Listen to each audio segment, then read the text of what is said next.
Transmitter device activated. Coordinates set for Earth 2. Hey everyone, welcome to a very special episode of the Earth 2 podcast, the podcast that explores the origins and the development of the DC Comics multiverse and the legacy of their Golden Age characters throughout the Silver and the Bronze Ages of comics.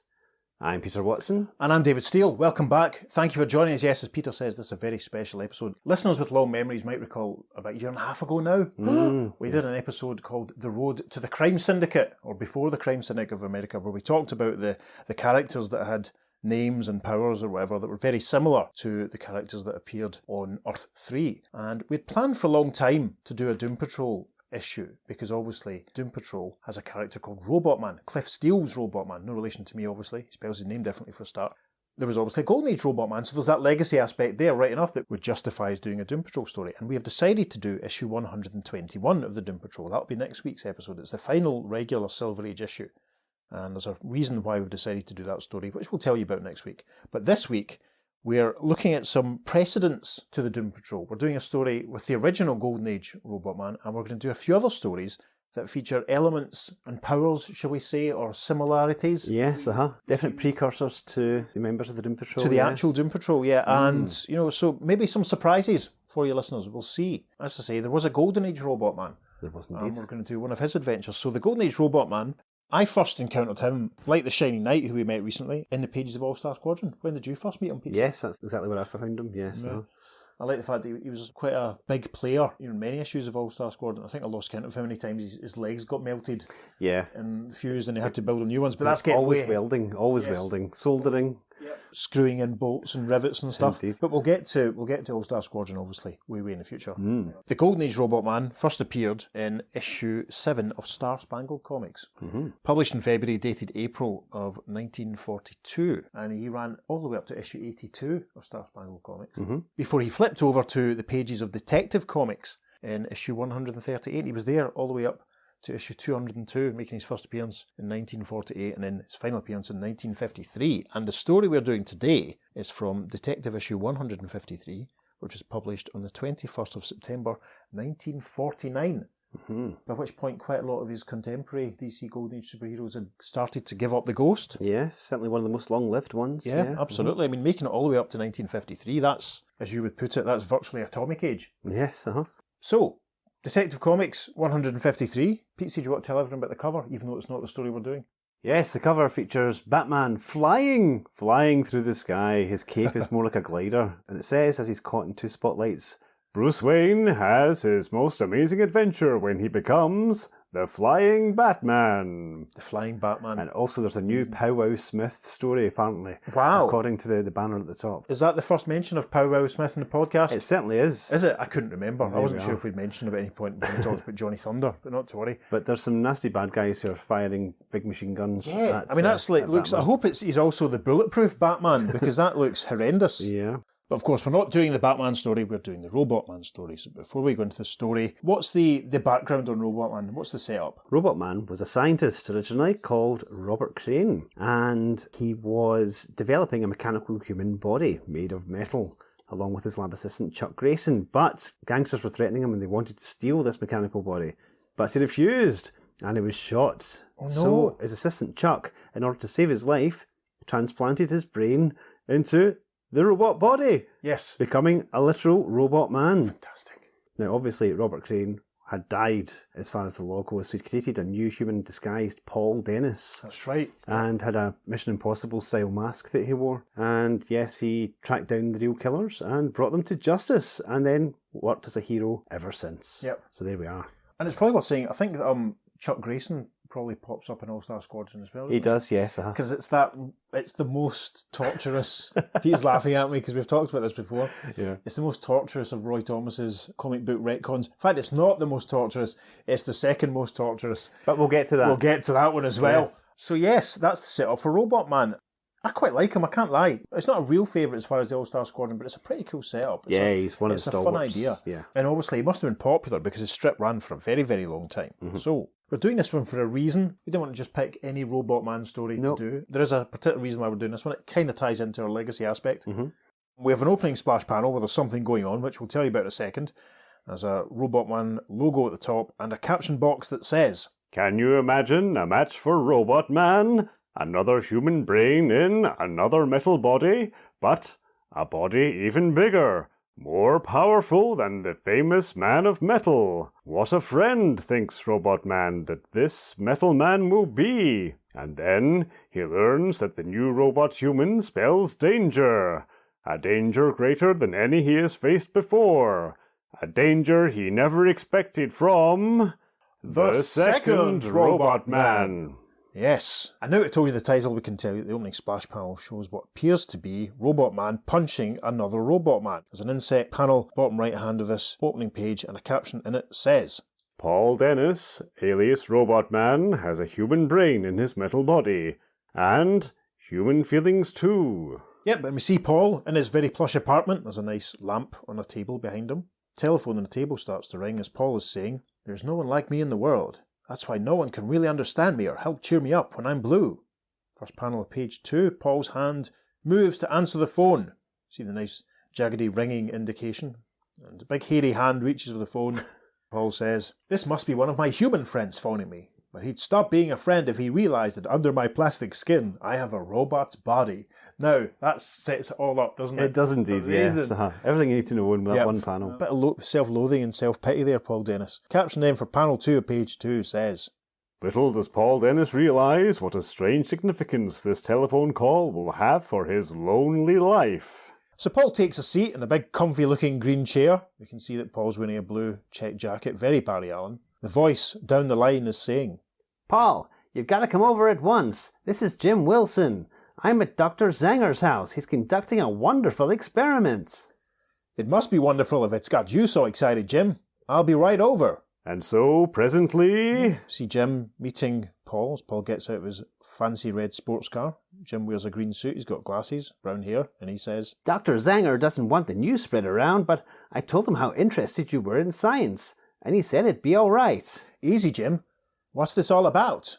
In the next panel, they've moved inside. Jim gestures towards a large, clear, covering tube, which has a figure inside, and Jim gestures and says, This! And Paul exclaims, A robot! And sure enough, we can see the back of a mechanical-looking armoured figure. Dr. Zanger joins the conversation in the next panel. He's an older man with a very Edwardian-looking moustache and beard going on. Facially, he looks very much like the chief from the Doom Patrol. He does, which is an amazing coincidence. It's very interesting.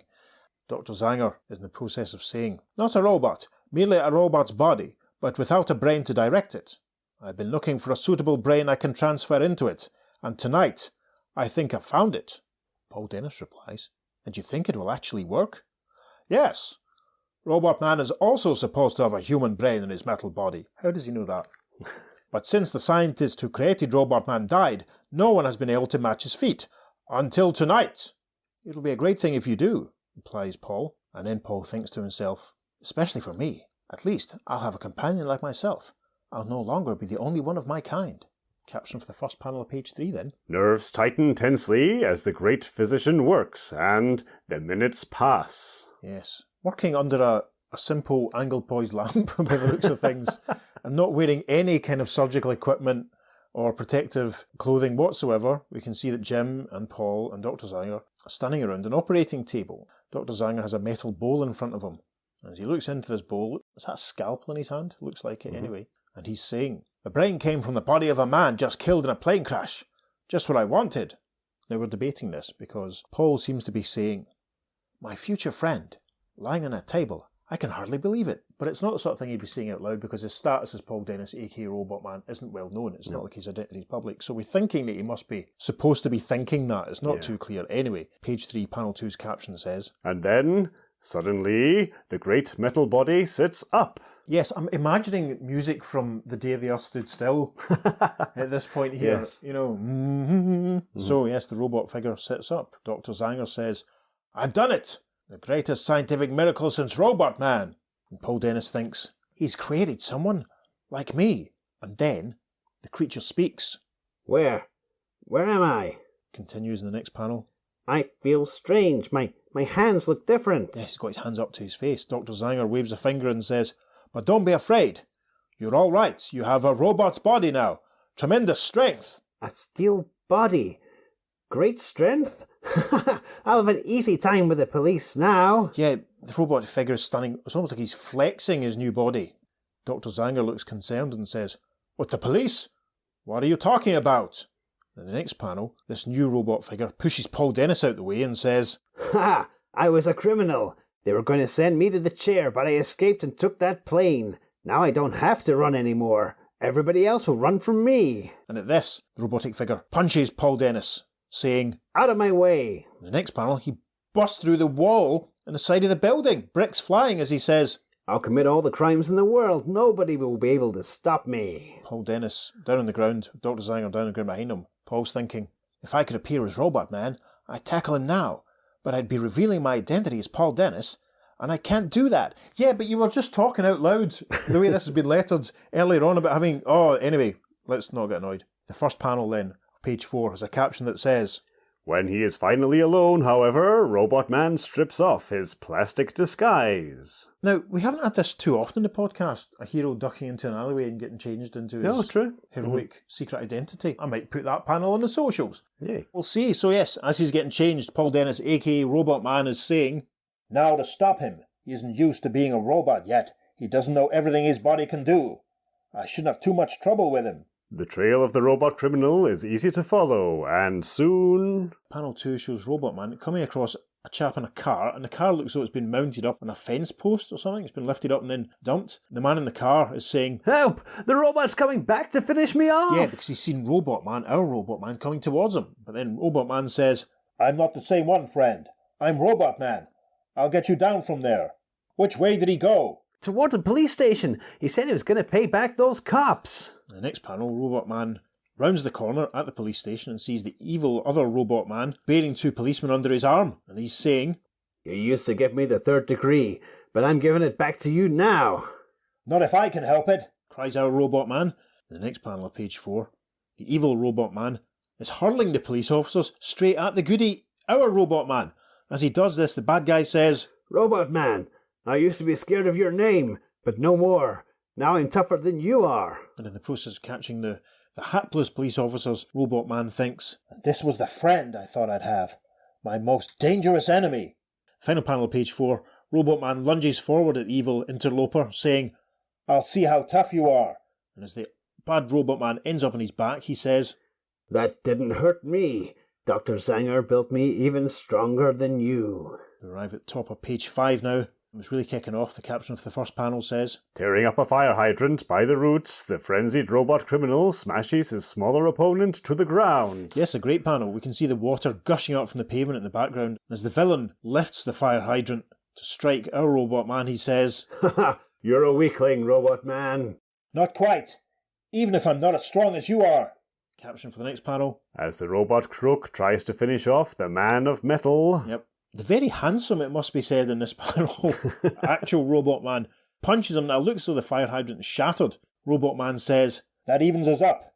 Now to put a little distance between us. And he thinks, if I run and he thinks I'm afraid, I may be able to lure him into a trap. Caption for the next panel. As Robotman heads over a nearby bridge. There's some handy say what you see dialogue here. The evil robot says, Huh, I'm falling through. My weight's too much for this bridge. Yep, you see that he's fallen through the wooden slats, and our Robotman has fallen through too. Our Robotman's saying, I figured it would be, and though I'm falling too, I'll have the advantage in the water. Yeah, we can see the river flowing underneath the next panel. They're both in the water, and our Robotman is swimming away, saying, It takes time for a heavy metal man to learn to swim. He's too new to know how. And the other evil robotic figure, plodding along on the riverbed, is thinking, I can't swim, but I have a surprise for Robotman. And in the next panel, he's emerging from the water behind our Robotman, and he's saying, I have a built-in oxygen tank so that I can breathe in emergencies. Dr. Zanger did a good job on me. Too good. I'm beginning to wonder if you're too tough for me. Final panel of page 5. Robotman has got out of the water and he's legging it along a pier. It's a great shot of his feet in motion. As he runs, he's saying, After that remark, he'll be more anxious than ever to finish me. But if I can delay him for a few seconds, I'll get him into a trap from which he can't escape. The caption then for the first panel, page 6, says, As the robot criminal eagerly pursues his intended victim. We see another moody shot of the evil robot walking under an elevated structure. It's a railway bridge. The evil robot says, Robotman, where are you? Stand and fight. and from above, a voice comes, you come up here on the elevated and I'll fight. So yep, it's the overhead rail track. The next panel shows Goody Robotman looking down on the other figure who's climbing up the truss. Goody Robotman says, I climbed up with that steel pillar, but I'm afraid you don't know how to climb yet. That's what you think. I'm coming right after you. And it's great, this panel, because there's a whole bunch of passers-by in public just standing watching, which is obviously a really sensible thing to do if two robots are fighting in front of you. These days they'd have their phones out filming it all. They would be. Absolutely. The next panel, Robotman's very smiley in this panel as he's standing as the villain climbs over the side of the bridge to join him, and Robotman points and says, Don't come any closer. This third rail carries thousands of volts. It means death. Don't try to kid me, Robotman. Electricity is just as deadly to your metal body, and you're right on the third rail. There can't be any current in it. Caption then for the next panel. But as the two powerful metal bodies close in deadly combat, The heroic Robotman strikes a massive punch, sending the evil one flying backwards, and there's a massive red discharge of energy. As he punches him out, the good Robotman says, You've met your punishment, the electrocution to which you were condemned in the first place. Gosh, that's dark. So, we arrive at panel 5 of page 6. Robotman standing conversing with a handy policeman. Perhaps he's a member of the Railway Authority. But anyway, this capped figure is saying, How come the electricity killed him, Robotman, and didn't hurt you? You see, Robotman has opened a little cavity in his chest, and he's holding what looks like some kind of aerosol or spray bottle or something, and he replies saying, Simple. I sprayed myself with this quick-drying transparent plastic. It's a perfect insulator from electricity. And a slow dissolve, the caption for the final panel. later, in the laboratory of Dr. Zanger once again. Yep, it's a close-up of Dr. Zanger looking very regretful. Paul Dennis standing behind him. Dr. Zanger saying, I'll never perform this experiment again. There's fated to be only one human brain in a metal body. Robotman. Do you agree, Mr. Dennis? And a very thoughtful Paul Dennis says, Yes, I suppose so. The end. Well, there we are. Well, that was fun and exciting and short. And dark. Yes, very. But the first thing we have to say straight away is, where did they get the body from? And did they not do any checks beforehand as to who the guy was and background checks on the guy that ended up in the plane crash? It's just, a body of a man killed in a plane crash. It's fine. Yeah, no, it's not. You'd think I need a random brain from a person that might have died. I'm just going to sit. Yeah, sure. We've just had this corpse come in a plane crash. Do you want that? Yeah, sure. Who was he? Oh, I don't know. That's fine. It doesn't matter. I think it's even darker than that. I think Dr. Zanger was just driving home one night, saw a plane crash, went, I might use this to my advantage. Spoke to the mid-20th century version of Burke and Hare and see what they... It's very much what they had. Yeah, I found that very, very distracting. I almost wanted to comment on it as we were doing the story, but I thought I'd wait so we'd have something to talk about at the end. The operation is one panel and then the evil robot man's bolt upright. I was a criminal. They were going to send me to the chair and I escaped to it. It's like, He adapts to that body instantly. He as does, well. yeah. With the police, what are you... that just shows that Zanger did nothing to check where he was getting his merchandise from. Did the body literally fall off the back of a lorry? That was the only thing. It's only a 6-page story. I'm probably being too harsh on it, but, I sort of thought, that really struck me. I thought, you didn't even, as I say, do any background. You didn't find out if he was a decent, upstanding member of society, or if he was indeed maybe a scientist or something himself, or what he was going to contribute. I think Dr. Zanger was incredibly reckless. Perhaps he hired Igor from Young Frankenstein Possible. to acquire it. Marty Feldman making his first appearance in this podcast. Indeed. Far too reckless, Dr. Zanger. You brought that on everyone. You could have done something to prevent that. I'm very annoyed at you. I'm surprised our robot man wasn't looking at this new body thinking, this is stronger, faster, more That's agile, true. has an oxygen tank. I could do with an upgrade. That's very true. And there's nothing to say, the electricity took him out and all that. Did Robotman maybe carry him off and try and adapt some of the some of the spare parts? You can have the brain. I shall keep the rest. There's a sort of splat sound effect as he drops the brain into a bin. Did the criminal have a family? What were the police? Criminals don't have families in Golden Age stories. That's it. Were the police pursuing him? No, obviously they thought he died in this plane They crash. was going to send him with the chair, but I escaped and took that plane. So, presumably there must be some kind of investigation of the plane crash going on and what happened to the criminal that escaped. And he doesn't even get named. True. That's quite dark. True. Yeah. It's just some anonymous man who just ended up in this horrible Frankenstein situation. Indeed. That was 100 times darker than I expected it to be. Yes, and if that's the second Robotman, that means Cliff Steele is actually Robotman 3. Yes! There you go, listeners. Check that out. Go away and update your DC Your who's fandom who. wiki entries. Think of that, what you will. There we go. It's the Earth 2 podcast, shattering all preconceptions That's and what we myths do. before us. That's what we do. Before we move on to the next story that we're going to talk about, we should quickly tell you about a character called Automan, who appeared not in the short-lived live-action American TV series Which was a starring lot of fun. Desi Arnaz Jr. He appeared in 3 issues of DC's Tales of the Unexpected in the mid-60s. Issue 91, which was published on 12th of August 65. Issue 94, published on the 15th of February 66, and then issue 97 on the 11th of August 1966. And we only mention him because he looks very much like the Cliff Steele. Yes, he does. Robotman. He has that sort of coppery bronze colour scheme.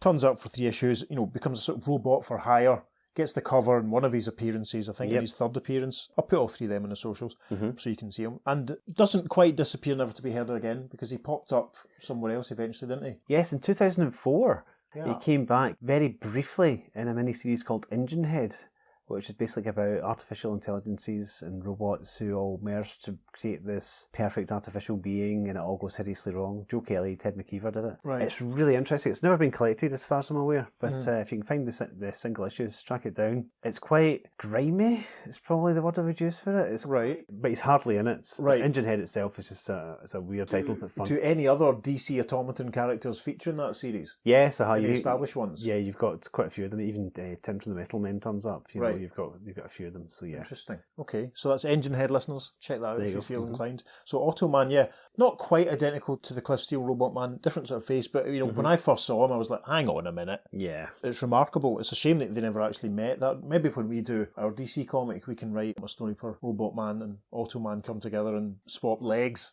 or Indeed. swap arms or something. Yeah. Or take the second Robotman's body for parts. Yeah, and Rita's appalled or something. And before we move on, we should very quickly mention, in the same breath as all these robot men, a couple of stories from My Greatest Adventure, which of course is where the Doom Patrol made their debut. Issue 66 has a very interesting story about a scientist who discovers a very exciting and difficult to explore subterranean cavern, and he tells one of his scientist friends about it, and his scientist friend tells him about this new robot that he's built that he can transfer his mind into so that he can go and explore the cavern without any risk. And then of course the scientist pal tries to trick him into staying in the robot body and all that. And it's interesting because it has the line, the first human robot in history, which is quite interesting. It could work as a sort of superhero origin, I suppose, betrayed by your pal and all that. Thankfully, there's a happy ending, and after a courtroom battle, of all things, Good. Professor Stewart, for he is the hero, manages to get back to his own body. And there's a story in My Greatest Adventure, issue 77, which features a doctor having to work on the robot duplicate of a king, which is only worth mentioning because it's so close to the My Greatest Adventure story where the Doom Patrol were introduced. So robots were definitely on their mind, I think. Excellent. Fascinating. So that's a wee story there of the Golden Age Robot Man, busting a few myths because we find out that there was another one before Cliff Steele. And the next Doom Patrol precedent we're going to talk about is our second preemptive story that we're doing in this episode is from issue 15 of Challengers of the Unknown. Yay! We did a Challengers issue last year because it had lots of interdimensional nonsense, and it's turned out to be one of our most popular episodes. Indeed, yes. So Loved it. if you're listening and you're a Challengers of the Unknown fan, why don't you start your own Challengers of the Unknown podcast? There's definitely demand for it, I'm sure. So issue 15, there are 2 stories in that issue, and we are doing the story that's flagged up on the cover. Do you want to tell everyone about the cover of Challengers issue 15? I would love to. We've got a beautiful sky blue background, yellow Challengers of the Unknown logo at the top. And there is a giant, hideous, pinky purple beast, horned beast, lizard creature. And it is massive. It's about to stomp on the Challengers. Oh no! But fortunately, June, who's the honorary challenger, she has become a giant and is wrestling this hideous beast by the horn. She's literally taken the beast by the horns. Yes. Ace is shouting from below, June has become a giant. She saved us in the nick of time. Yeah, there's a touch of the She-Hulks to June's outfit, the way that it's torn, but not in any way as to render her indecent. Indeed, yes. Which is marvellous. Very Attack of the 50-Foot Woman, which is pretty much what this is a riff of. Yeah. And the reason we're doing this issue of Challengers, obviously with the Lady Giant, is because the way June is afflicted is kind of similar to ELASTI-GIRL. from the Doom Patrol, who regularly appears as a giant woman. Yes, ELASTI-GIRL. Rita Farr is her real name. She was an actress, and she was exposed to unusual volcanic gases while shooting a film in darkest Africa. And when she recovered, she discovered she could expand or shrink her body at will, from hundreds of feet tall to microscopically small. When she gained greater control of her powers, she became able to return to normal size or enlarge one limb at a time. Yep. Which is Excellent. very cool. And interestingly, that's a character trait that Ms. Marvel, Kamala Khan, has in the Marvel Comics universe. And of course, Rita's superhero name of ELASTI-GIRL is very similar to the mum from The Incredibles. Indeed, The yes. successful Disney Pixar animated movie, the sequel of which I enjoyed 100 times more than the first one. I don't know if I've seen the sequel. It's very good, yeah. Okay. It's very good. I can't remember specifics of why I enjoyed it more, but I just did. So yes, we're doing The Lady Giant and the Beast from issue 15 of the Challengers, published on the 14th of June, 1960. Our opening splash. It's a full-page image of Giant June looming over the Challengers. Challengers logo's there, obviously. And we have a text caption box that says, What thing was spawned in the cavern on Challenger Mountain? What was it that left huge tracks and smashed the great stone door? These were questions to be answered by 4 men who defy fearsome riddles, the challengers of the unknown, when they become ensnared in the strange adventure of the Lady Giant and the Beast. Oh, the Beast, of course, being a founding member of the X-Men. Of course. And we'll talk a little bit more about the X-Men a little later on. So this Yes. opening splash panel, June is looming over the lads. Ace is saying, It's June. She's become a giant and doesn't recognise us. and Rocky's saying, Scram, pals. If she ever gets those dainty hands of hers on us, it's curtains. Right, into the story proper then. First panel, page 2, has a caption that says, June Robbins, honorary member of the Challengers of the Unknown, often uses the laboratory in their cave headquarters at Challenger Mountain. see June hard at work. She's got a notepad open beside her, she's making notes with her pens, some test tubes in a rack, and she's looking down the funnels of a microscope. And she's saying, With the fellows away, I can work on these newly discovered microbes, which were brought back from a balloon that went up 75 miles. See her pouring chemical from one tube into another, steam coming off it. I want to check their reaction on lower atmosphere elements. Suddenly, a muffled explosion. Yes, there's a whoomph as the test tube in front of June explodes. Lots of smoke. June's hair gets flung back. Dazed, she struggles to reach a two-way radio. Yeah, we see her crawling along the floor. Clothes are torn as well. Oh dear. Oh, she's okay. She reaches up for the radio microphone and she's saying, Something's happened to me. Seem to be passing out. Must contact the Challengers. Swift moments later, a coded signal reaches a jet. Yep, we see the lads flying along in the plane. Prof's got the headset on and he says, It's June calling from the cave. Something's gone wrong. She wants us there pronto. Hey, her voice just faded out. Ace replies, Sit tight, pals. I'll set a speed record getting us there. Not long after. and we see the Challengers aeroplane arriving back at Challengers Mountain. Rocky says, Fellas, look, the door's broken. And Prof says, That means we can't go in on the runway. Ace will have to land outside. Blimey, Professor. So, top of page 3, caption of the first panel. After setting down, the famed quartet races into the cave to find... Things do not look good. Guys stand at the top of the stairs. We can see that tables have been tipped over, cabinets have been shattered, equipment's all piled up and broken. The mirror on the wall is slightly askew, which I would find terribly upsetting. Top of the stairs, Rocky says, What a mess! Oh, brother, what hit this place? A tornado? And then Prof says, Where's June? moving into the cavern in the next panel, we see that Red is in front of a broken display case, and Red notices something on the ground and says, Hey, here are giant footprints, and they're human. And we can see what first it looked could just be a splash, but no, it's definitely a giant footprint on the ground. Whatever made them is outside. Maybe with June. Let's go. Yeah, and that little helpful arrow takes us to our next panel, which is captioned. Apprehensively, they follow the strange trail. There's an interesting framed panel here because we're looking through between a pair of legs. We're just standing on the other side of some rocks as we see the Challengers walking along beside a river. And at the front is Rocky, who says, The footprints go on up ahead a ways and then turn.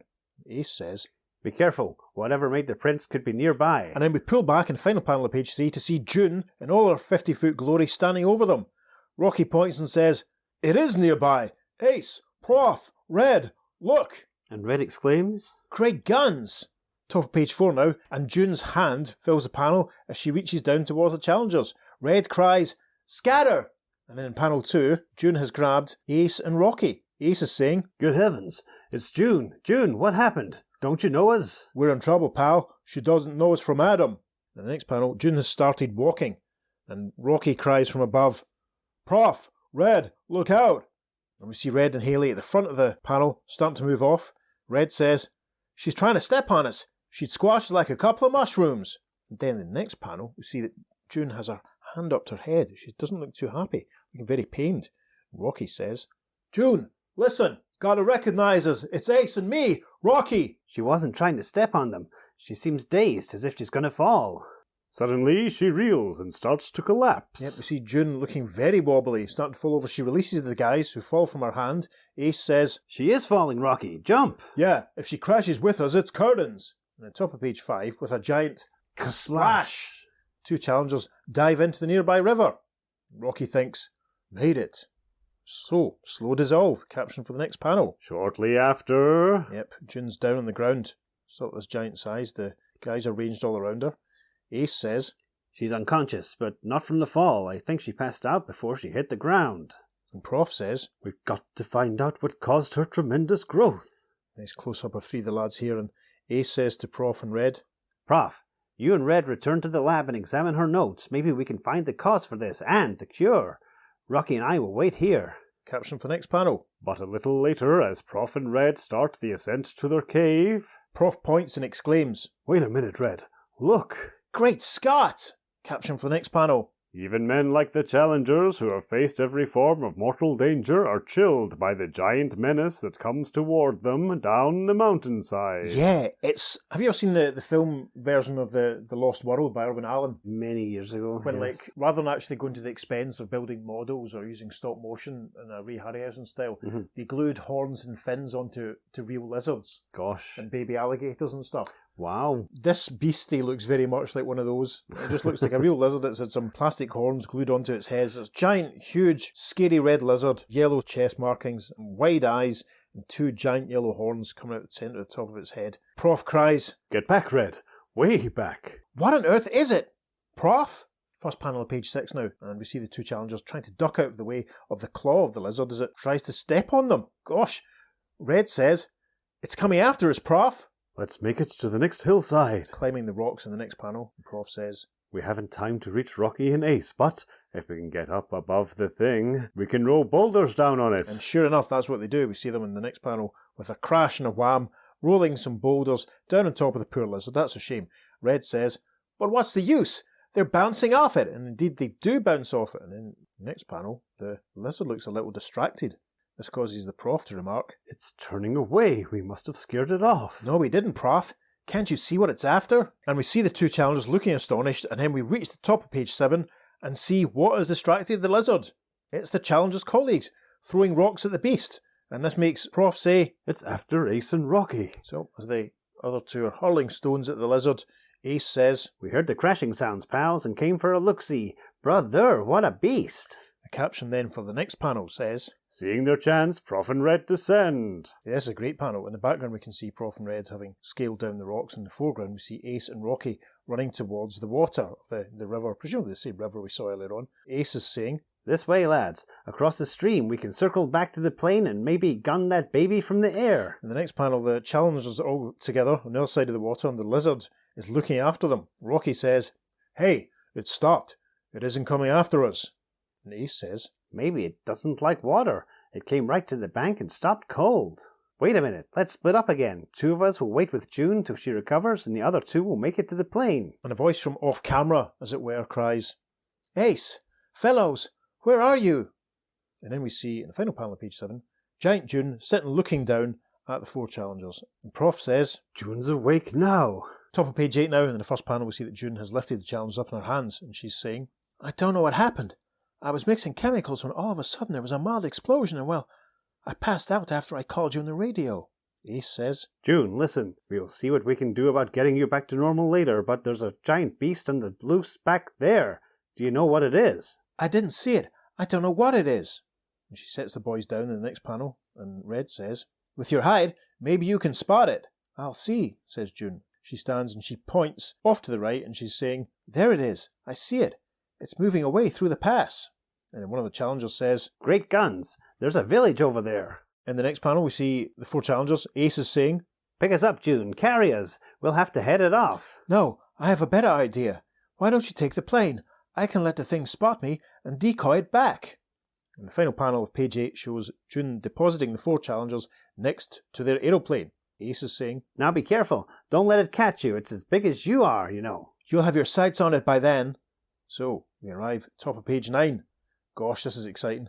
The caption for the first panel says, But even as the challengers and June put their plan into action, the beast has already entered the village. Yeah, this is great. Panic in the streets of whatever this village is. We can see everyone rushing about looking terrified. We can see the sign of the drugstore, the spire of the church. We can see the giant horned lizard walking down. It looks as though it's about to collide with some power lines. The caption for panel 2. Moments later, a low-flying jet streaks toward the beast, firing rockets. Yeah. Vroom vroom sound effects as the challenger's plane fires at the lizard. From inside the plane, No use. They have as much effect in it as marshmallows. We'll have to land and try something oh else. dear, a little arrow directs us to the next panel, and the caption says, But shortly... Yep, the plane has landed, the challengers are out of the plane, they've obviously walked up incredibly close to the lizard, sensibly, and it's lunging towards them. Rocky cries, Look out, it's attacking us. Prof says, Too late, pals. Looks like we just ran out of borrowed time. and then the caption for the next panel, Suddenly, another huge figure looms and intercepts the beast. Thank goodness, June has arrived, and she's grabbed the lizard by the horns and pulls it back. Ace says, It's June. She got here in the nick of time.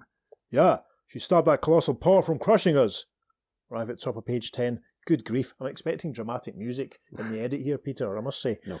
Boo. The caption for the first panel says, And drawn by the thunderous sounds of the clash between the two titans, curious inhabitants timidly emerge. Yeah, we see the challenger standing watching the battle and some of the villagers emerging around. We can see a sign in the foreground saying lumber, and again, the kind of telegraph power lines in the foreground as well. As the challengers and the villagers stand watching the battle, Ace says, June's doing okay, but how long can she hold out? and then the next panel, we see the challengers running towards her, and again, we're shown the lumber sign in the background. I wonder if that'll be significant. Probably not. As the challengers move off, Ace, who's getting all the good lines this week, says, I've got an idea. How we can help her. Let's get over to the firehouse on the double. and slow dissolve, and a caption says, Then... and they have borrowed a fire engine, roaring out of the fire department garage. This is great. Imagine being the challengers and getting a shot of a fire engine. That's amazing. Red is saying, okay, let's move the fire buggy up close, real close. So the siren is wailing as they zoom towards June and the lizard. And the final panel of page 10, we see that the lizard has flipped June forward over its head. She's obviously keeping hold of the horns. The siren wails, and Prof says, Step on it, Ace. It's shaken June loose. we arrive at the top of page 11. Caption says, Then... and the challengers arrive in their fire engine, and Red is saying, hoses attached to water and pressure tanks. And Ace says, Here goes. And let's hope we're right, figuring it doesn't like water. shwoosh, as they unleash the deluge upon the beastie. The caption for panel 2. As the water strikes it, the beast roars in anger. Yeah, there's a giant growl, and as it recoils in the water that's spraying on it viciously. Rocky remarks, Ace, the deal's working. It's backing away. And the caption for the final panel of page 11. Writhing and twisting in its blind attempt to escape, the beast lashes out furiously and... Gosh! There's a very dynamic panel as the beast takes a swipe at the fire truck, sending everyone flying, and Prof cries, It bowled over the truck! Jump! the caption then for the first panel on page 12. Snatching up their hosies, the challengers grimly resume their work. Yeah, we can see Red and Prof working on the equipment, and probably because they're the two strong guys, Ace and Rocky grabbing the hoses and directing them at the beast. Ace is saying, Keep that water going. We've stopped it. and then he gets a close-up looking very shocked in the next panel where he says, Wait a minute. Something's happening to it. and then he continues in the next panel, It's getting smaller. It's shrinking like a dollar shirt. Shrinking Like a Dollar Shirt is the name of a menswear B-side. Is it? No. Good. Anyway, but Ace is correct. We can see that the lizard is shrinking back down to what was presumably its normal original size. The final panel on page 12 has a caption that says, Incredibly, it continues to diminish in size as the wide-eyed challengers continue to gape. yep, we see the lizard. It's still huge. It's still quite scary looking, it must be said. On the road in front of them, Ace is still holding the hose and he remarks, Great guns. It's not much bigger than a puppy. How much smaller will it get? other challengers look on as June's voice says from off camera, so small in fact that you won't be able to see it without a microscope. Then we arrive at top of page 13. The caption for the first panel says, At the sound of the voice, the challengers pivot and stare in surprise at... and we see June back to normal. Ace exclaims delightedly, June! and June says, yes, back to normal. And so is the beast, which was originally a microbe.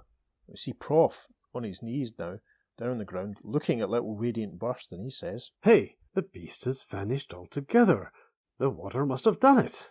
yes, says June. Whatever made that strange microbe in me grow to giants has just worn off, but it wasn't the water that caused it, Prof says in the next panel. Wait a minute. What in blazes happened to the lab in the first place? I somehow got the ingredients of my formula mixed up. The mixture caused the unnatural growth. 1 in a million shot. As for the water, I suppose water was one of the lower atmosphere elements that the microbe couldn't stand. You drove it away, saving my life. The challengers all look slightly relieved, slightly perplexed, and Ace concludes proceedings saying, Well, we've got a lot of cleaning up to do back at our cave lab. Let's get started. The end. Well, we rattled through that. Challengers the Unknown. Love them. That was great. Love them. If you pardon the pun, it was Ace. Ace got loads of lines in that episode. He did. That was terrific. I love that issue. That was one of my first Silver Age Challengers issues. Interesting. Yeah. So I've always had a soft spot for it. That's the second story, isn't it? Yes. The first story is a multi-man story. Yes. Uh-huh. But yeah, it's also the cover story, so that's good. Aye. That was a lot of fun. I mean, it's similar to Rita in a way that woman is beset and is sort of becomes victim of circumstance and inhales fumes and then becomes a giant. Yeah, and I like the idea of that. The microbe. If it was just grown to that size, the microbe was a lizard. Microbes are lizards. Is that what they're saying? They are. That's crazy. In 1960, they were. I know. I don't suppose there's a letters page or anything, is there? No. Rubbish. That's a shame. That was great fun. Like, actually, more so than when we did issue 53. It makes me want to read some more challengers. Okay, that's fine. What do you think I was going to say? I thought you were going to say you preferred it to issue 53. Well, I did. Yeah, it was much more exciting. Didn't have any questionable politics or, there were no giant D's lying around all over the place. Oh, no, that was... quite fun and quite disposable. I'll be buried with issue 53 of Challengers the Unknown. We honestly, and we raced through that. That was, I think that probably took us less time to record than the Robotman story. I think we're going to have to dig deep and see if we can find an excuse to do any more Challengers of the Unknown stories. We'll do our best, because they're so much fun. Once we hit the Bronze Age, there'll be a few more opportunities. There's that epic sort of 70s revival when everyone and his mother guest stars, like Deadman and Swamp Thing and Rip Hunter and all that, remember? And those are some covers there, absolutely amazing. Mm-hmm. I think I probably posted one of them the last time we did the Challengers, and I think I probably posted one of them when we first mentioned all the muck monsters and we were talking about Swamp Thing when we did Showcase 55, but... Yes, that was our second story. Did you enjoy that? Anything to add or anything to remark? No, as I said, I've got a fond nostalgia for it because it was one of my earliest Silver Age issues. It's my first Silver Age Challengers issue, so yeah. Yep, that was cracking. I was surprised at how little dialogue some of them got. Yeah. It was the Ace show that week, I suppose. Ace and June. Very amused by Ace's reaction to the lizard or the microbe shrinking. But no, that was a lot of fun. That was great. So, our next, prior to the Doom Patrol story that we're going to talk about is... The next story that we're doing is from issue 115 of the House of Mystery, and this story anticipates Negative Man. Yes. From the Doom Patrol. It positively does. Negative Man, who most of the time is wrapped up in bandages and is able to project himself or affairs of himself from his body and fly around and do things. That's the extreme Clip Notes version. Pete's going to give you a little bit more detail. Yes, the original Negative Man was a pilot called Larry Traynor who was accidentally exposed to a radioactive field in the atmosphere whilst piloting a test plane. This made him radioactive, oh no, but also gave him a strange superpower, which was the ability to release a negatively charged energy being from his body. The being, which is also referred to as Negative Man, or later as Negative Spirit, can fly at high speed, cause solid objects to explode, and pass through solid materials. It's like a dark silhouette of a human being surrounded by a bright glow. And it's under Larry's control. But Larry's body is weak and defenceless while the being is separated from it, and he can only risk sending it away from himself for 60 seconds at a time without risking death. Yep. So he's forced to wear specially treated bandages over his entire body to protect innocent bystanders from his radioactivity. Yep. So yes, that's Negative Man. And with all that in mind about Negative Man, the story we're now going to do is from issue 115 of House of Mystery, published on the 1st of August 1961. It's the cover story, like the Challengers one that we just did. Pete, do you want to tell everyone about the cover to House of Mystery 115? I would love to. It's got a lovely blue and green House of Mystery logo at the top. 10 cents. 10 cents. It says. Yep. Fantastic. A nice blue background again, sky blue background. And we have a woman in a golden dress, golden tights, and a golden face covering. Yes. Very COVID friendly. Very COVID safe, let's be honest. Yes. Yes. And she's basically projecting energy from her head. Yes. And it's blowing up the corner of a building, basically. Yeah, that's what it looks like. Yeah. And there's a man running after her. Yeah, this chap, who we think is Bill Garrett, is a character from the story, he's running after her and he cries, "Jane, you promised never to remove those bandages. Now you'll doom us all." And there's a caption that says, Prisoner of the Golden Mask. so there we have it. Right, straight into the story. There's an opening splash panel, and the opening splash panel has a caption box that says, Beneath the gleaming metallic cloth that enveloped her body was a power that could destroy all around her. Thus had fate doomed her to remain behind that metal shield forever, a "Prisoner of the Golden Mask." And in this opening splash panel, we can see the lady that we saw on the cover, head to toe, almost, her hands are clear, not wrapped up in the golden material, stretched out on a laboratory gurney. We can see a man in the background wearing a protective suit, operating some giant knobs and switches. There's a crackle of energy firing down towards her from the overhead piece of equipment. And she says, as she lies on the table, "The experiment is almost over. Will it cure me and set me free?" let's find out, listeners. So, caption for our first panel, top of page 2, says, Outside a Mexican city in a newly discovered ruins, Bill Garrett and Jane Rainey join a scientific team of investigators. yes, we see this scientific team of investigators wearing just what you'd expect them. Khaki clothes, wide-brimmed hats, all bearing flaming torches. And the first character who speaks is Professor Gomez, and he says, "Stay close behind me, Dr. Wales, and you follow him closely, Senor Garrett." Bill Garrett says, "Right, Professor Gomez, it would be easy to get lost inside this Toltec pyramid." Caption for the next panel. Shortly afterward, however, as curiosity leads Jane down a side corridor, Jane's wandered off with her torch, and we see her looking up at a giant golden statue. A sort of Aztec-type figure, I suppose. Headdress, bearing a sword and with a shield. We can see the detailing and the brickwork all around her. Definitely a touch of the Aztec temple thing going on. Jane thinks, "A great room with a gold statue of a Toltec leader. What a find!" and then she cries, "Bill! Professor Gomez, come quickly!" however, caption for the next panel. but as the others race back to her, Yes, there's a giant baroom sound effect, and Jane screams, and Bill Garrett observes, "A cave-in!" Yeah, we can see the roof starting to collapse. He continues, "It's blocking the archway, and Jane is trapped on the other side." See a couple of folk that are with him. We can see that actually that Professor Gomez is dressed in blue. There's a blue suit, very smart. Caption for the next panel. when the dust clears, We see Bill on the other standing next to the rubble, Bill with his torch, and he says, "We've got to dig our way in there, fast." But then Jane says from beneath the rubble, "No, wait! Don't try and reach me. I can't explain now, but something terrible is happening to me. Listen closely and follow my instructions." caption for the final panel of page 2 says, a while later on a highway approaching the we ruins, can see the pyramid in the distance as a van drives along the road towards it. The van driver's voice can be heard saying, "I don't know what an archaeological team wants with a lead-lined truck, but we'll find out soon enough.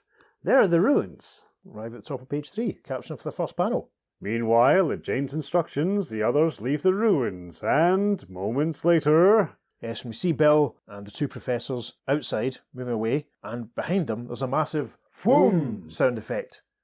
Bill explains, "Great Jonah! It's Jane, glowing from head to toe, and a strange force from her body blew a hole right through the pyramid."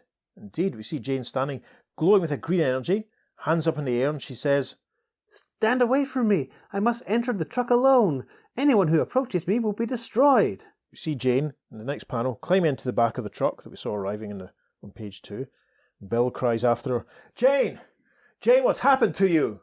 Professor Gomez cuts him off, saying, "Let her be, Senor Garrett. We can do nothing for her until the doctors examine her. As for what caused this, I believe I know, though I do not think you will believe me." The next bit of captioning is narrated by Professor Gomez. Nice little headshot we've become used to in these sort of things. And he's saying, "Long ago, there lived a Toltec king, Zotl, who fought constantly with the witch doctors and sorcerers until one day, as he roamed the hills..." yes, and we see Toltec King Zotl standing on a rock, surrounded by a strange green glow that's very similar to what was emanating from Jane.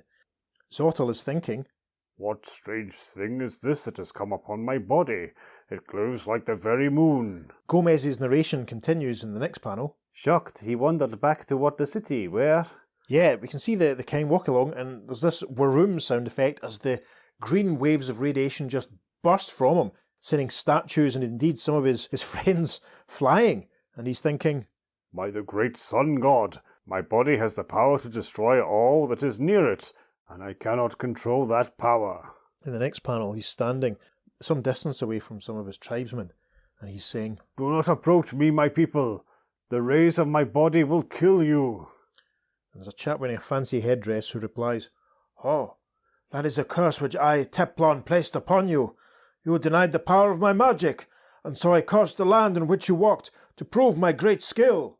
So we flash back to the present day. Professor Gomez concludes. And the legend says King Zottel had a pyramid built atop the hill where the curse struck him and had himself sealed inside. Dr. Wales looks very concerned as Bill Garrett says, That must have been the room that Jane entered. We dare not explore the ruins before we know more about that curse. I'm going to the hospital to see what the doctors have learned. Caption then for panel 2. Frantic minutes later, in the hospital. And we see Bill standing, talking to a doctor who's sat at death. The doctor's older man, receding hairline, he's wearing glasses. We can see some kind of certification on the wall behind him, so he's obviously legit.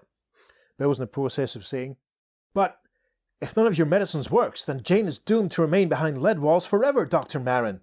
Dr. Marin replies, No, senor. We have found a way to free her simply by... Wait, I hear her coming. And the door opens. Bill says, Gasp! Jane, what have they done to you? And we see that Jane is now wrapped from head to toe in this golden fabric. Covered her face completely. She's wearing gloves, as Pete said. There's the golden skirt, gold blouse, gold tights, gold shoes. We didn't really describe Jane before, did we? She's a redhead, wearing blue jeans earlier on, so yeah, that's that. Another beautiful statuesque lady. And as she stands in the doorway, Jane is saying, It's the only way, Bill. This experimental cloth is spun from metal threads that shield my energy from others.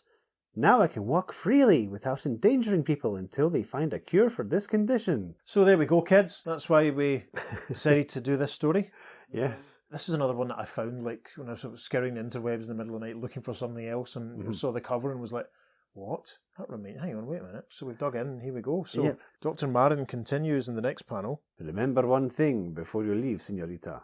You must never remove any part of your covering in the presence of others. Yes. Jane says, I understand, Doctor.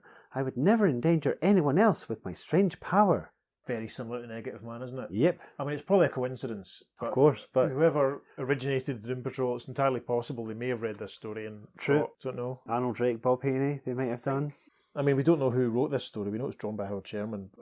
So if you know, listeners, yeah, get in touch. Yeah, we have a slow dissolve then. Final panel of page 4. From that moment on, Jane Rainey becomes a marked woman. Yeah, we see Jane and Bill walking arm in arm. Bill's got changed, wearing a normal green suit, a nice brown hat. We see that Jane's completely wrapped in bandages, and in front of them on the pavement, there's a small child and her mum. And the child says, Mama, look at that strange lady. She's covered with gold. And her mum says, Do not stare at the poor creature, my child. She suffers enough. Well, that's nice and tolerant, isn't it? Oh my goodness. Oh, we arrive then at the top of page 5. And a frightful fame follows her wherever she goes. Yep, it's obviously like Bill is taking Jane to a nice fancy restaurant. We can see the waiter in the background, and there's a very foxy, short-haired lady in the foreground of the panel, has her hand up to her face as if she's trying to speak quietly, not be overheard, and she's saying, She is the one who must live behind the cloth of metal. Poor unhappy girl. And Bill is saying to Jane in the background, I wish people would stop crying so hard for you and just, hey, look who's coming, it's Dr. Wales. Dr. Wales arrives and joins Bill and Jane at the table, and he says, Miss Rainey, I may have some good news for you. I think I'm on the track of a cure for your condition. Jane, this is a great shot. You can actually see the detailing in the mask that she has to wear as the poor lassie. Jane replies, You? Dr. Wales? But how? Remember, I am a physicist by profession. Archaeology is only my hobby. Come to my laboratory in the morning. We'll begin a series of tests, but remember, I promise nothing. You don't have to. Hope is all I ask for. Nice aerial shot of them at the table there. Jane's having to drink through a straw. So, slow dissolve, caption for the next panel. The following morning in the lab, as Dr. Wales dons protective clothing. Well, this is us obviously back at the splash panel. Dr. Wales is wearing his big radioactive protective suit, and he's saying, Take off your gloves. When I wear close to you, I'll wear this lead suit. Every object in this room is specially built to withstand your energy. Now, the tests begin. I can't wait, Dr. We Wales. see her removing her glove. So then explains why she wasn't wearing them in the splash panel. And so the final panel of page 5 is essentially a splash panel at a slightly different angle. It's captioned and it says, Day after day, the complex analyses continue until... So Jane's up on the tabletop, things crackling away up above her. Dr. Wales is saying, That does it, Jane. The last test. I'll have the findings processed by tonight or tomorrow. Come by in the morning. Jane says, I'll be here before the birds are up, Doctor. Surely they'd have a conversation like that after she'd got down off the platform and put her gloves back on and they were leaving. Anyway, top of page 6, the caption for the first panel. But that evening, as Jane wanders the streets alone... Oh, this is so poignant. We can see a couple of other courting couples. In fact, there's a few courting couples. There's a nice, very atmospheric... Gothic lamppost. Yeah, old-fashioned lamppost in the background. There's Jane's walking along and she's seen all these kissing couples and she's thinking, I can't wait any longer. Maybe Dr. Wales has the reports complete tonight. I've got to find out. The caption for the next panel. At the laboratory, however... It's a very moody lit panel. These two panels, I think, together will go on the socials. I think they're very, very nice. Mm-hmm. Jane in silhouette with all the laboratory equipment in the foreground, casting deep shadows. It's very interesting. We can see the lamp on the desk and she's holding a piece of paper and she's reading it and she's thinking. He's gone, but there are some notes on his desk. They're about the tests and oh dear. Next panel, Jane is running away. She's thrown the piece of paper. They're floating to the ground behind her and she's thinking, This is terrible. I must stop him. Can I reach him in time? Outside, Jane becomes a frenzied blur as she dashes through the city streets. Yeah, we see Jane running along the pavement, scattering the poor helpless members of the public as she goes. One guy in a white shirt says, Watch out, the senorita. Aye, it's a lady of the golden cloth. What has gotten into her? Gosh, she's famous, just like Professor Morrow in that Shining Knight story we did recently. As Jane rushes along the street, she's crying, Out of my way, all of you. And then the caption for the final panel of page 6 says, At that very moment, as Bill approaches the lab building in search of her... Yeah, Bill's arrived. He spots the commotion and he cries, Jane, what's gotten into you? Come back. No time to explain. Don't try to stop me, Bill. It's worth pointing out there's a very craggy-faced man in the bottom panel of page 6 that looks like Ronald Reagan to me. Yes, Even wearing the blue suit and red tie. Interesting. The classic Reagan outfit. Interesting. So we arrive then at the top of page 7. Bill's chasing after Jane. Bill's thinking, Great Scott, she's removing the bandages from her face, but she can't do that without endangering everything around her. I've got to stop her. And with a large crescent moon hanging in the sky behind, we can see that Jane is unravelling the bandages around her face, and there's a boom as the green radiation fires out, and as Peter said in the cover description, strikes the corner of a building. Jane continues to run. The caption for the next panel says, Through the outskirts of the city, the wild chase continues until... Yeah, Bill's chasing Jane. We see the temple in the background, the radiating waves of green energy still emerging from Jane, and Bill follows thinking, The ruins. That's where she's headed, but why? Why? At the next panel, Jane has arrived back at the ruined temple. She's going back in through the hole in the wall, and she's saying, Leave me alone, Bill. There's no curse here. That witch doctor merely took advantage of a natural source, and I've got to destroy that source. No! You may destroy yourself, too! The caption for the final panel of page 7. Heedless of the warning, Jane enters the terrible tomb, searches about frantically until... We're inside the temple. We can see the carved, hideous statues, and there's a rumble. And it looks like there's light coming up out of a hole in the ground. Jane turns to Bill and says, No, Bill, you can't save me. And now you've infected yourself. Look, your body's begun to glow too. I don't care. I'm getting you out of here before this whole place comes down. And sure enough, the waves of blue and green energy are radiating off Bill as well. We arrive at the first panel of page 8, and there's a massive boom sound effect. Bill and Jane have made it out of the temple and they're running away, still surrounded by the green and blue haze. Bill says, We made it! And Jane, who we can now see clearly now that the mask is gone, she's a very beautiful lady. Jane says in reply, But what good is it? We're cursed with this power for the rest of our lives. And then a caption for the next panel says, It is then that another figure detaches itself from the shadows. Yes, we see a figure wearing a protective radiation suit and he's taking off the helmet. It's Dr. Wales and he says, Fools, you just destroyed a fortune. That power came from a great meteorite that fell to Earth thousands of years ago. And I was about to mine that source. Jane's not having it. She says, Yes, Dr. Wales, you weren't trying to cure me. You only wanted to learn the source of... Wait, Bill, your body, it's losing its glow. Yeah, we can see that the green and blue haze is starting to dissolve. And the caption for the final panel of the story says, And in another second... Yep, Bill and Jane standing very close to each other, smiling, and Bill says, We're cured! Cured! Destroying the meteorite shattered the mother lode, and the effect on our bodies was destroyed with it. Jane replies, Free! Oh, Bill, I don't ever want to wear metal again, not even silver shoes for our wedding. And Dr. Wales stands looking very grumpy in the background as a closing caption tells us, The end. So that's obviously what was going on then when she went back in to destroy the source. The rumble and the light was obviously, presumably coming off the original meteorite. I would guess that the entire temple pretty much collapsed, although we don't see it. It's just a boom explosion. I think so. Them. I mean, page 8 here, it's another half-page job. It's like, there's an advert for Tootsie Roll Fudge underneath. It's a shame if we didn't have the advert, we could have had another couple of panels that might have clarified. That was great. Yeah, I love how Jane in high heels managed to outrun Bill all the way to the temple from the town. Yeah, well, maybe Bill's not that fit. Maybe he's possibly. Maybe he's got to wear a pacemaker now. Could be. Maybe Jane's radiation has a side effect, gives her super speed. I don't know. I was hoping I might have finished with an astrally projected version of Jane emerging from her body and flying into the temple and blowing it up. That would have worked incredibly well. Yeah. That was a lot of fun. Another little, almost a disposable story, but yes, definitely echoes of the negative man there. Yeah, certainly worth covering, yes. Yes, I think so. I'm glad that Bill and Jane got married. Maybe when we write our own DC comic, we can bring them back and show they've had a long and successful marriage and lots of kids, and they've got up to lots more adventures. I'm disappointed that Professor Gomez wasn't there for the conclusion. It would have been quite good if he'd been there to sort of go, ho, and pull up Dr. Wales for being a baddie. Yeah. I like the idea of Dr. Wales. We think he's on Jane's side, he's trying to help her, but no, he's corrupt. Maybe it was him who funded the expedition to the temple in the first place. Yeah. Because maybe he knew about the meteorite and he was after it. Very, very interesting. So many questions. I know. So only the power of the meteorite could destroy the meteorite. That's interesting. Yeah. Yeah. Light poles repel or something. Indeed. Or nothing. Very That's interesting. Fun. Yep, lots of fun. Lots of fun indeed. And this is the point where we should mention that a story from issue 84 of House of Mystery, a story called The Negative Man, but it doesn't involve any tragic figures wearing bandages. No, it's just some scientists with an experiment that goes wrong that creates a havoc-bringing energy being, which they christen The Negative Man. That's, I think, from December 1958, House of Mystery 84. Nothing to do with Larry. So, we're nearly there, listeners. The next story that we'll be covering in our Precedents to the Doom Patrol is...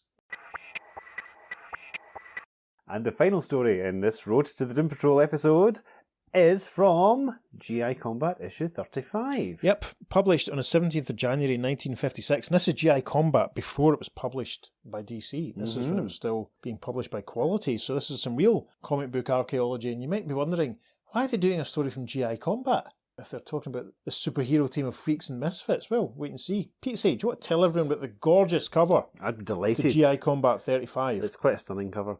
Again, a theme for all these ones. There's a nice blue sky in the background. There's the GI Combat logo at the top. And yellow. I love it. It just pops with the blacks. We've got a great battlefield scene. We have some soldiers kneeling at the background, firing their Tommy guns.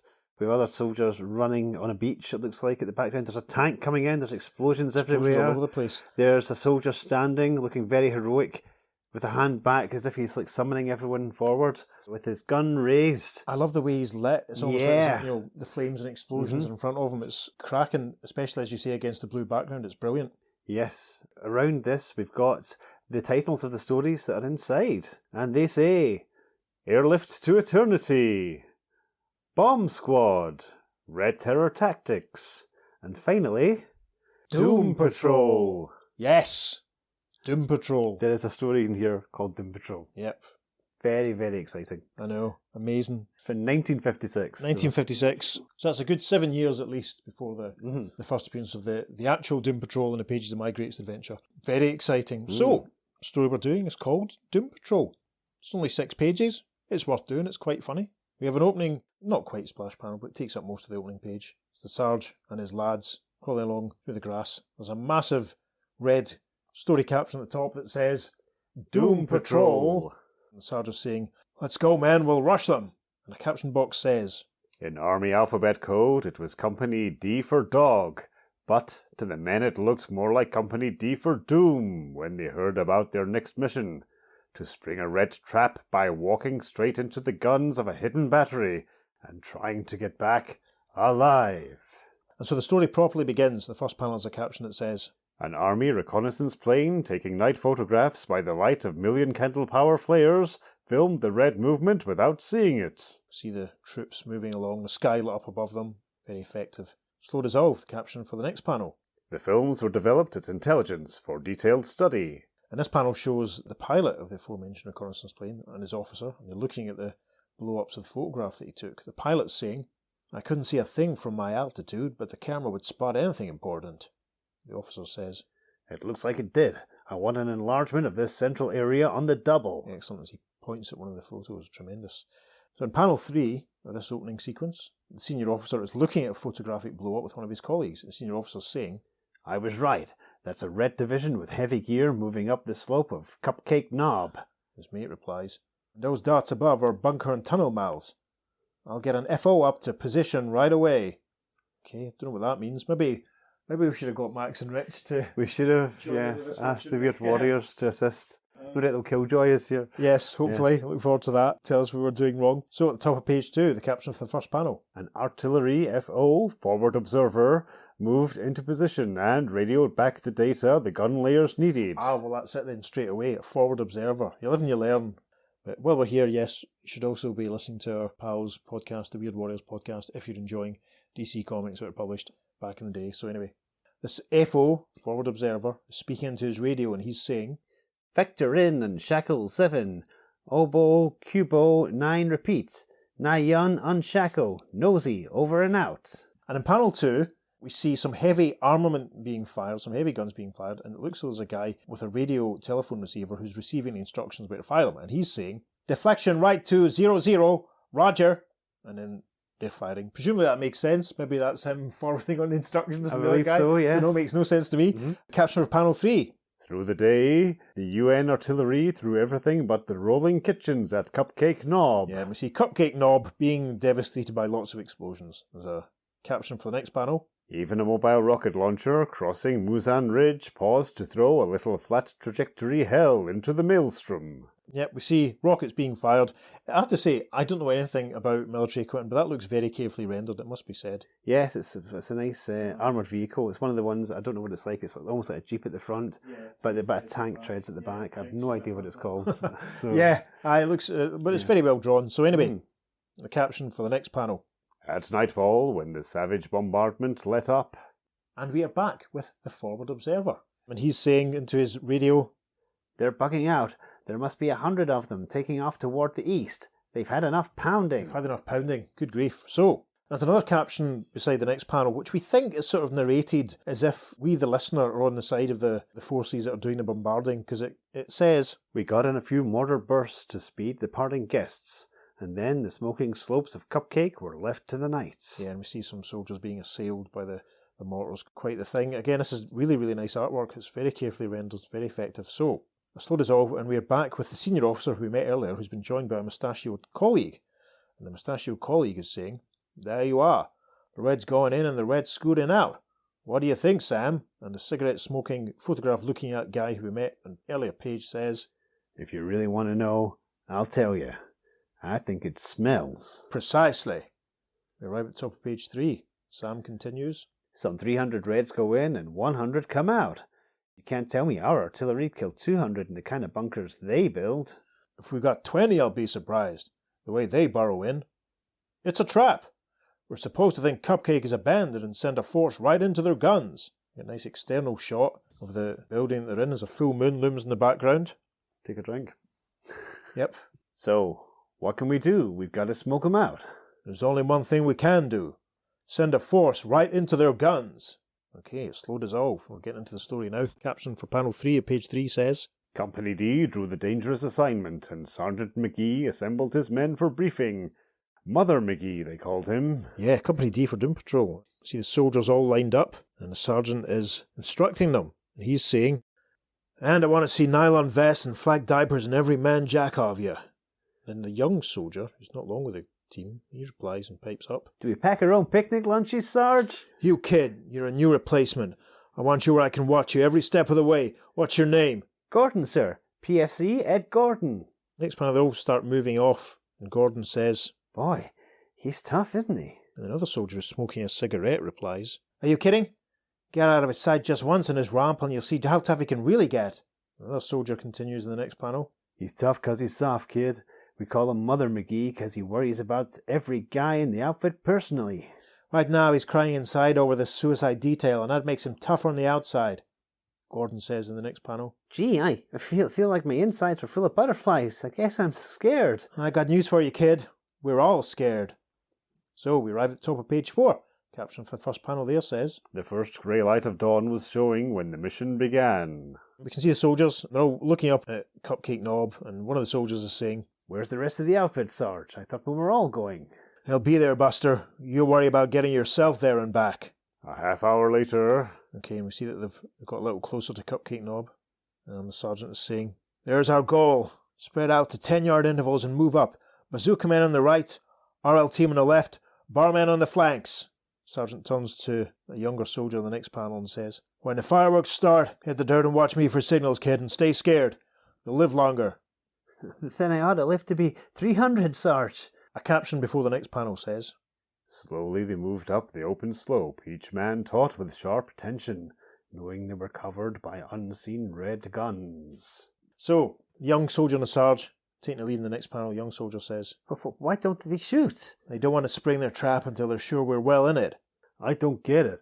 So we walk until they shoot us, and then what? What does it prove? Sarge turns to this guy and says, You mean the general didn't discuss this with you first, Baker?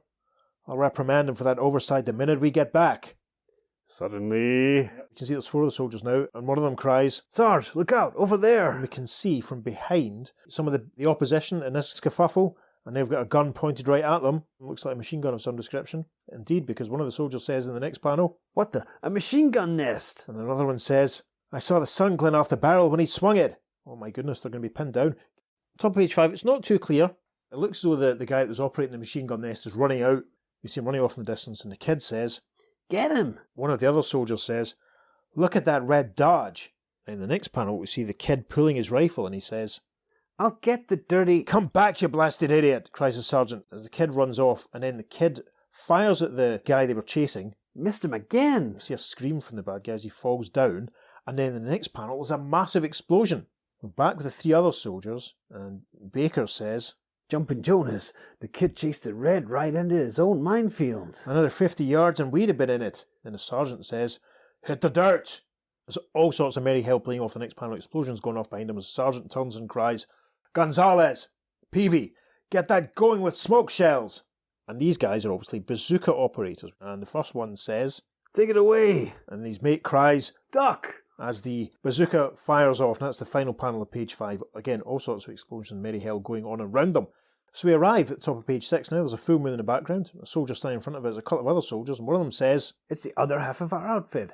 They must have slipped around on the flank while we kept the Reds busy. Yeah, so the main guys that we've just been with, presumably, have gone a little bit further up, and whilst they were doing that, the rest of their crew has obviously come up round the other way while they distract them. I think that makes sense. Yes. So our guys were the Doom Patrol because they went and took the risk and crawled through, and whilst they Yes. were doing that and distracting and taking out the machine gun nest, the rest of the unit came round the hill and caught up with them. I concur. I think that's right. So in the next panel, we see a corporal looking delighted as in the background, one of his mates is firing off a flamethrower. Gosh. Oh my god, what is hell? And then the next panel, it's a shot of a soldier firing a rifle into the holes in the tunnels that we heard about in Cupcake Knob. And in panel 4 of page 6, we're back with the bazooka guys as one of them fires it and says, Going somewhere? Yep, and then in panel 5, with a full moon in the background, one of the bad guys, he emerges from the tunnels, the bazooka's pointed right at him.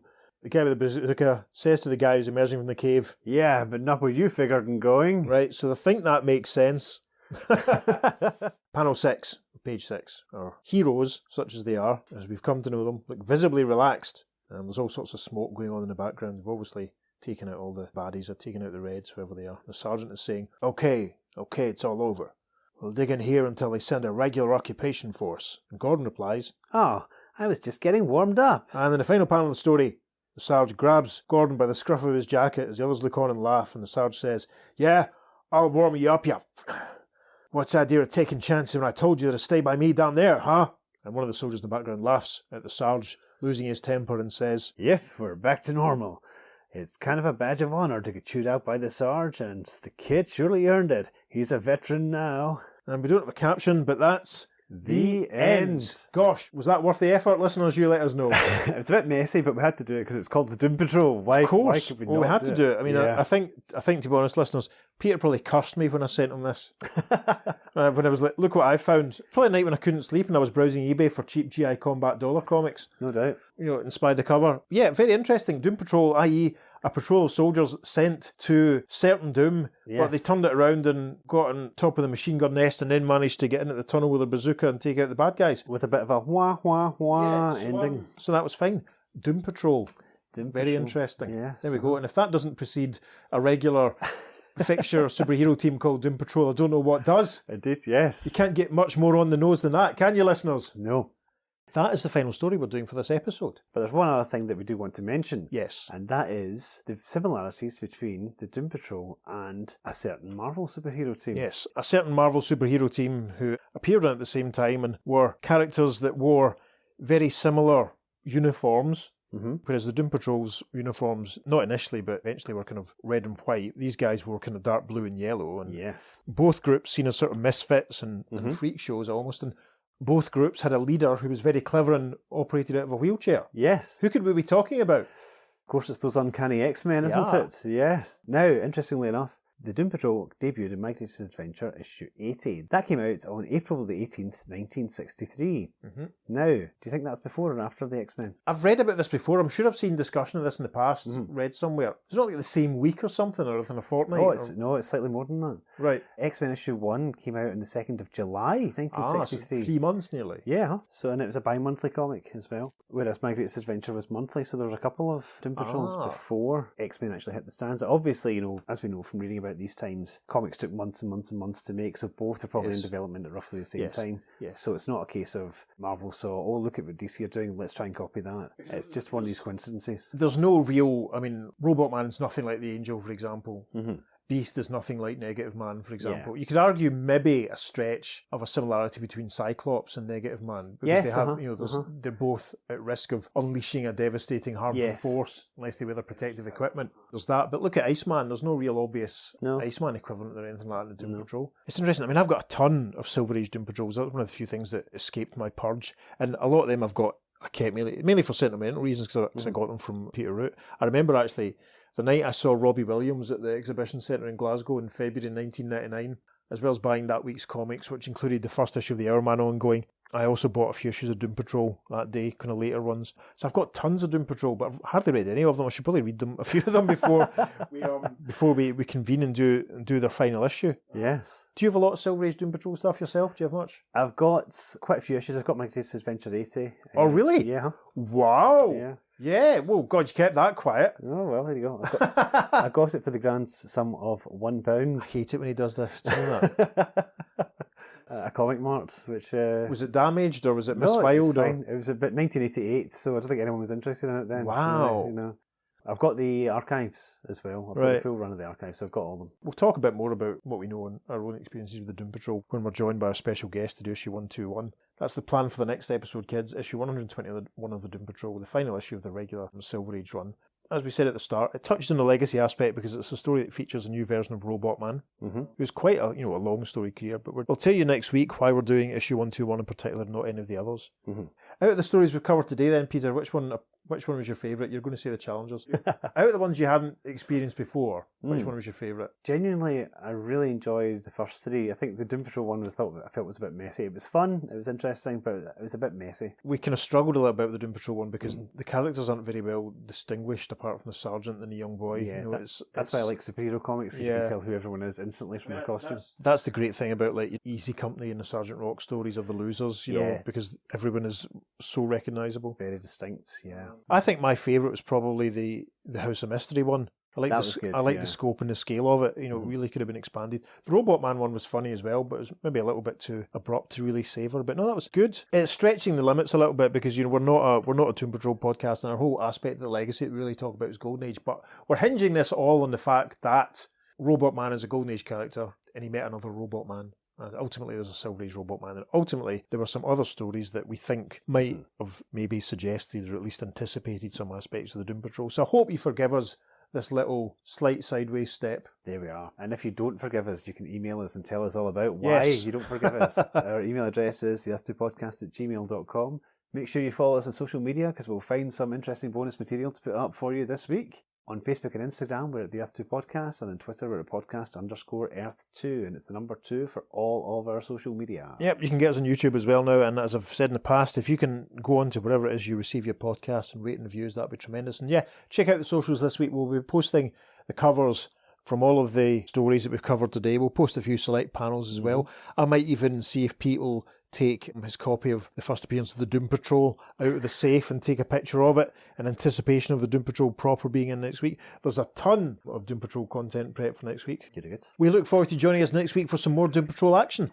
I've been David. And I've been Peter, and you've been listening to The Earth 2 Podcast. Transmatter cube activated. Return coordinates set for Earth Prime. I nearly said for some more DP action, but that would be terrible.